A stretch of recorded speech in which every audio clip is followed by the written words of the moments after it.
ჩვენთან ერთადაა უნიჭიერესი მუსიკათმცოდნე კომპოზიტორი, კომპოზიტორთა კავშირის წევრი ნესტან ტურაბელიძე. ქალბატონმა ნესტანმა ცოტა ხნის წინ ჩაწერა საკუთარი მოძღვრის ლექსზე დაწერილი სიმღერა, რომელსაც ძალიან მალე, რა თქმა უნდა, მოვისმენთ და ვნახავთ. მოგესალმებით, ქალბატონ ნესტან. დიდი მადლობა მოგბრძანებისთვის. მოგესალმებით ჩვენს მაყურებლებს. ძალიან გვეხარია თქვენი ყოფნა. და ამ სიმღერის შესახებ რომ ვისაუბროთ, რანაირად როგორ გაჩნდა იდეა და ლექსიდან დაიწყო ჯერ თუ აი როგორ იყო ეს ამბავი. პირველ რიგში ძალიან საინტერესოა თქვენს მოძღვართან როგორ მოხვდით, ასე ვთქვათ, როგორ ცოტა უცნაური სიტუაცია, ვინც ვიცით, აი ჩვენი 6000 გარეჯელი ბერების 6000 გარეჯელი ბერის ცხოვრების შესახებ და იონე ნაფისმელის მამის ზაქარიას ცხოვრების შესახებ მათ ჰქონდათ გარკვეული გამოცხადება თავის გარკვეულ სიტუაციაში და რაღაც ანალოგიური რამ მოხდა ჩემს ცხოვრებაში, როცა ვიყავი სადღაც 16-17 წლის. კი ბატონო. აი დილით სადღაც 5 საათისთვის ესეთი რაღაც სურათი, ცხადი სურათივით ვიხილე, თითქოს დიდუბის ეკლესია, ღვთისმშობლის სახელობის დიდუბის ეკლესიაში ვიყავი, გუმბათის ცენტრში ვიყავი, ჰაერში მოქცეული. და ეს თეთრი ანგელოზები ჩემს ირგვლივ დაფარფატებდნენ, ესე წრეს მარტყავდნენ და ჩამძახოდნენ წმინდა სულები არიან დიდუბის ეკლესიაში და იქ უნდა მიხვიდეო რაღაც ესეთი და რაღაც სირინოზივით არა ამქვეყნიური ხმა იყო, ნაზი ქალის ხმა და იმდენად შემაწუხებელი იყო, გამაღვიძეს, არ დამანებეს თავი. მე დღის მანძილზე თითქოს გადამავიწყდა და საღამოს რატომღაც ძალიან მომინდა მისულიყავი იმავე ეკლესიაში და გავიქეცი სადღაც 6-7 საათი იყო საღამოს და რომ მივედი ტაძარში, ჩემი ახლობელი დამხვდა მგალობელი ხათუნა ჩახუნაშვილი და ვკითხე ვინ არის აქ პატიოსანი მოძღვარი მისვლა გასაუბრება თქო და მითხრა რომ ცოტა უხერხულად მიპასუხა რომ მოძღვარზე პატიოსანი ეს ხო რატო იკითხეო ხო და სხვათა შორის მომავალში სხვა მოძღვარს ვკითხე ხომ არ შევცოდე უფალს თქო რომ ესე ვიკითხე არაო ძალიან კარგად იკითხე იმიტომ რომ პატიოსანი მოძღვარი ეს კიდევ სხვა ბედნიერება არისო და მოკლედ შევედი ტაძარში და ვინც მითხრა მისულიყავი ნებისმიერ მოძღვართან არც ერთი არ დამხვდა ტაძარში. ცოტა შევღონდი, გამოვედი და ამ ძებნაში დრო გავიდა და ჩაბნელდა ტაძარში ყველაფერი, თითქოს დამთავრდა ყველაფერი და უნდა წამოვიდე სახლში. რადგან ვერავინ ვერ ნახე და მე ბოლო მომენტში მაინც შევბრუნდი და შევამჩნია ამ ჩაბდებულ დარბაზში მარცხნივ ჯვარცმა რომ არის უფლის იესო ქრისტესი იდგა ბერის სამოსში გამოწყობილი სულშავი სამოსით მოძღვარი ლამაზი სიმპათიური ადამიანი და ჩემთან გოგონას ესაუბრებოდა და მაშინვე მივირბინე არ გამასწროს თქო და თუ შეიძლება თქვენთან გასაუბრება მინდა თქო და დამელოდე ცოტა ხნით შევძანდა საკურთხეველში. თურმე იქ სალოცავად შევიდა, მე არ ვიცოდი და ძალიან დიდხანს დააყოვნა, ვიდრე გამოვიდოდა და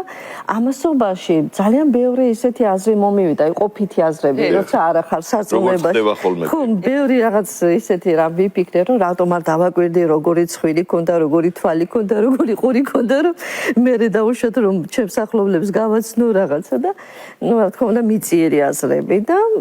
მე ბოლოს იმდენად დააგვიანდა რომ ვიფიქრე უკანა მხარეს ხომ არ აქვს კარები და იქიდან ხომ არ წავიდა დამტოვა მეთქი და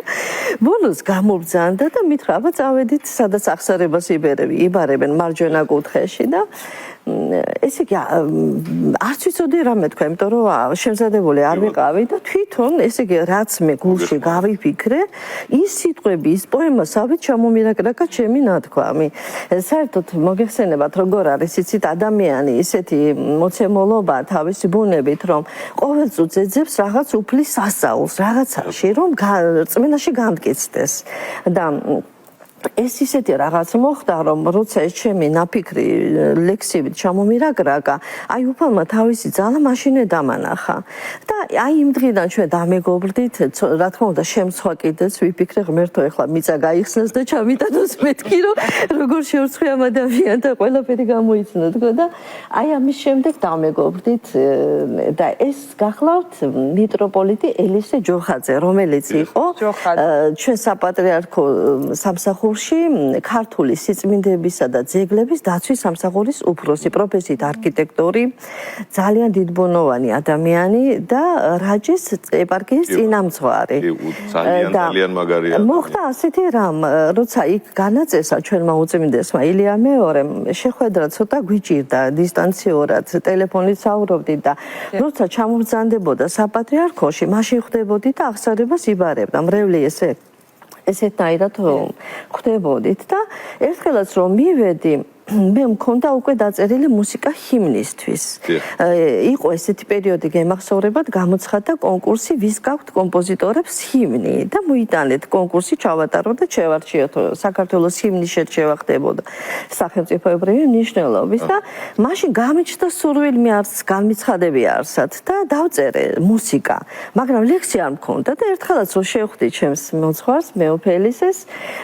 რომ მკითხა ნესტარ რაშვები როგორ ახარა ხდება შენთან უთხარი რომ ჰიმნი დავწერე, მუსიკა დავწერე ჰიმნისთვის, მაგრამ ლექსი არა მაქვს. ცოტა ხანს დაფიქრდა, შემდეგ მაგიდის ქვეშ უჯრა იყო, ხელი შეაცურა და გამოიღო თაბახის ფურცელი და დამიდო წინ და მეუბნება. აბა ეს წაიღე სახლში და ვნახოთ თუ მოერგება შენს ნაწარმოებს. ესე იგი მივიტანე სახლში ცოტა ემოციური იყო ეს რომ ასეთი სიურპრიზი მოულოდნელი და სახლში რომ მივიტანე ნოტებთან დავდე, დაუკარი უბრალოდ და ესე იგი ამ ჰიმნის აქამავს მისი სხვათა შორის ხელნაწერი გადმომცა, ეხლა ვერ ვნახე რომ წავმიღო და ამოვიწერე ნოტებიდან უკვე ტექსტი იქ მქონდა. და ზუსტად ამ ჰიმნის ყოველი სიტყვის ყოველი მარცვალი ზუსტად დაჯდა მუსიკალურ ბგერებზე. ასეთი რამე ძალიან იშვიათი შემთხვევა. თან რა არის იცით როგორი სტილის მუსიკა ეხლა მოვისმენთ ამის საშუალება გვაქვს. აი ჯოზეპე ვერდის ცნობილი მარში რომ არის რადამესი რო ბრუნდება ეთიოპიელებთან გამარჯვების შემდეგ ეგვიპტელები რომ გაიმარჯვებენ ბრუნდება და აიდაში რომ ჟღერს ეს ფანფარული რაღაც ესეთი გენერირებული ხასიათის მარში საზეიმო მნიშვნელობის და რო წერდი ჰიმნს სხვათა შორის ჩემთანს უთხარი აბა ამ ვერდის სტილში დავწეროთ მეთქი და სხვათა შორის ესეთი ფანფარული განწყობილების მუსიკა გამოვიდა და ესე დაინტრიგებული ვარ ჩვენ გავაკეთეთ პატარა ვიდეო სიუჟეტი ჩვენი ღირსშესანიშნაობები ჩვენი ძვირფასი ეკლესიების ესეთი ხედები გადავიღეთ და კლიპის ვარიანტში გავაკეთეთ ნიკა მესხიძესთან ერთად და ნახოთ ეხლა რამდენად მოგვეწონება და საინტერესო ის არის რომ ჯერ ამ ვოკალს ასრულებს კაპელა გუნდი შეიძლება შერეული გუნდი იყოს შეიძლება საპატრიარქოს გუნდი შესანიშნავად შეასრულებით და რადგან მე არ მქონდა ამის საშუალება ჩვენ გავაკეთეთ საორკესტრო ჩანაწერი. აი მოგეხსენებათ რეზო ლაღიძის ორკესტრი იყო მშვენიერი ორკესტრი ტელევიზიის თბილისის სახელმწიფო ტელევიზიის ბაზაზე და იქ ვიდრე დაიხურებოდა ეს ორკესტრი ზაზა აზმაიფარაშვილს თხოვდა და ზაზა დაგვეხმარა და ჩავწერეთ. სხვათა შორის ბევრი რეპეტიციები ვერ გაიარეს, იმიტომ რომ ორ დღეში იხურებოდა ორკესტრი და რაც მოასწრეს ორკესტრანტებმა იმ ხარისხში გავაკეთეთ და ლექსი ესეთია მე უფელესესი ცოტა სტროფებია წავიკითხავ. ძველი საუკუნის ჭაღარა გამშვენებს, ახალ ასწლეულშიც ამკობ დედამიწას, ღვთისმშობლის ნაგზოვი კვართით დაიბეჭდა, უფლის კურთხეული შენი ცადა მიწა, იმედით შევხარით მამით მხოლოდ შობილ, ჩვენთვის განკაცებულ და ხორცშესხმულ სიტყვას, ყველა დაილოცოს შენი შემწეობით, საქართველოს ძირძველ მიწას რომ დაიცავს. აი ესეთი ლექსი. ძალიან ლამაზი. ქაბატონო ნესტან კითხოთ ასევე რომ დღეს მსმენელს ასე ვთქვათ უჭირს გემოვნებიანი და ღირებული ნაწარმოების ამოცნობა და თუ შეგიძლიათ რომ გითხრათ აი რომელი კრიტერიუმები უნდა გავითვალისწინოთ და რომელსაც მივაქციოთ ყურადღება რომ აი გავიგოთ რამდენად როგორ გავარჩიოთ გემოვნებიანია რამდენად ხარისხიანია ნაწარმოები ჩვენ ისეთ ისტორიულ პერიოდში ვცხოვრობთ ინფორმაციულობა ძალიან არის განვითარებული ადამიანი თავისი შინაგანი ინტელექტით ყველაფრით და საკმარისია აი გიყვარდეს კლასიკური მუსიკა ჩვენი ცნობილი კომპოზიტორები გიყვარდეს ჩვენი საგალობლები ჩვენი ხალხური მუსიკა ეს იმდენად ანვითარებს ადამიანს შინაგანად ყოველ მხრივ რომ შენ როცა მიეჩვევი მელოდიურ ლამაზ სიმღერას საგალობელს გნებავთ ხალხურ სიმღერას შენ უკვე იმდენად ხარ ჩამოყალიბებული როგორც საუკეთესო მსმენელი რომ არ გაგიჭირდება აღიქვა რომელი სიმღერა დაუშვათ მელოდია სად ვითარდება ბუნებრივად ბავშვობიდან უნდა მიეჩვიო საერთოდ რა თქმა უნდა ეს ჩვენმა დიდმა წინაპრებმა რომ განსაზღვრეს რომ ბავშვობიდან უნდა მიცვეთ პატარებს მუსიკალური განათლება სიმღერების შევასწავლოთ ეს სიყვარული უკვე შენ ისე გაახლოვებს მუსიკასთან რომ შენი ორგანული ნაწილი ხდება და აი როცა ისმენ რაღაცას ეს რეფლექსები ისე მუშაობს შემეცნებითი რეფლექსები რომ აღარ გეჭერს უკვე ამის შეცნობა რომ აი ეს ძალიან სასიამოვნოა ეს ცოტა ნაკლებად სასიამოვნოა და საერთოდ რა თქმა უნდა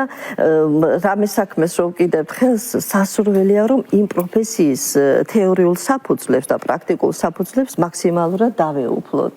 იმიტომ რომ ეს უკვე ჩვენ საშუალებას მოგცემს რომ ჩვენი სოფხედელობა და ჩვენი ესთეტიკური აღქმის შესაძლებლობები მაქსიმალურად განვითარდეს და უკვე ყალიბდები როგორც საუკეთესო მუსიკოსიც და საუკეთესო მსმენელიც კი ბატონო აი ისე საინტერესოდ საუბრობთ ნამდვილად რომ ძალიან სასიამოვნოა თქვენი მოსმენა და თქვენ კითხულობდით ლექციებს ქალბატონ ნათელა ურუშაძესთან დიახ აი რა ლექციები იყო და დიახ მან ქალბატონ ნათელა ურუშაძესთვის სპეციალურად მან და არ იყო ესეთი კათედრა და გახსნეს ხელოვნებაცოდნეობის კათედრა და ქალბატონო ნათელა მიმიწვია მე თავის კათედრაზე რადგან მე 3 ფაკულტეტი მაქვს დამთავრებული ჯერ მუსიკის მცოდნეობის შემდეგ საკომპოზიციო ანუ კომპოზიტორის და შემდეგ კინომცოდნეობის და ასევე ასპირანტურა და რადგან მრავალპროფილიანი მოცემულობა მქონდა ჩემი სწავლის მიხედვით მითხრა რომ ესთან ჩვენთან უნდა წაიკითხო ლექციები და ხელოვნების ისტორიას ვასწავლედით და ეს ძალიან დიდი პრაქტიკაც იყო ძალიან სასიამოვნო ახალგაზრდა სტუდენტებთან მე ურთიერთობა მეგობრობა ეს სწავლის პროცესი ცხოვრება ეს ერთგვარი ძალიან ლამაზი და მე ძალიან დიდი მადლობელი ვარ იმიტომ რომ გარდა იმისა რომ უდიდესი ხელოვანი იყო თეატრმცოდნე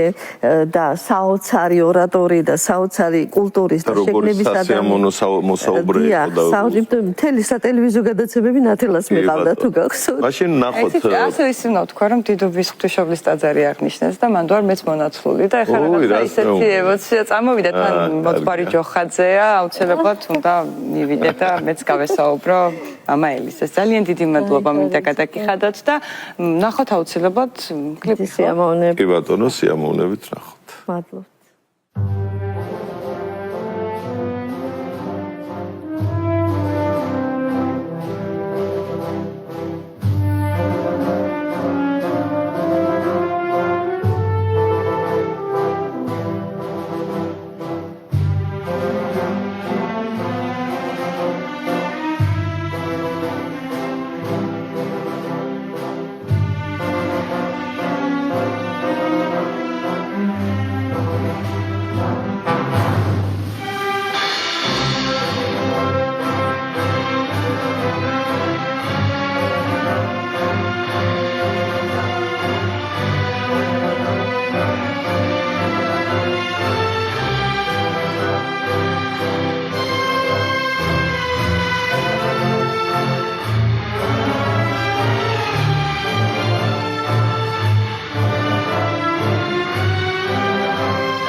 აი ასე ჰიმნით დავასრულეთ ჩვენი დღევანდელი გადაცემა, რომელიც დარწმუნებული ვარ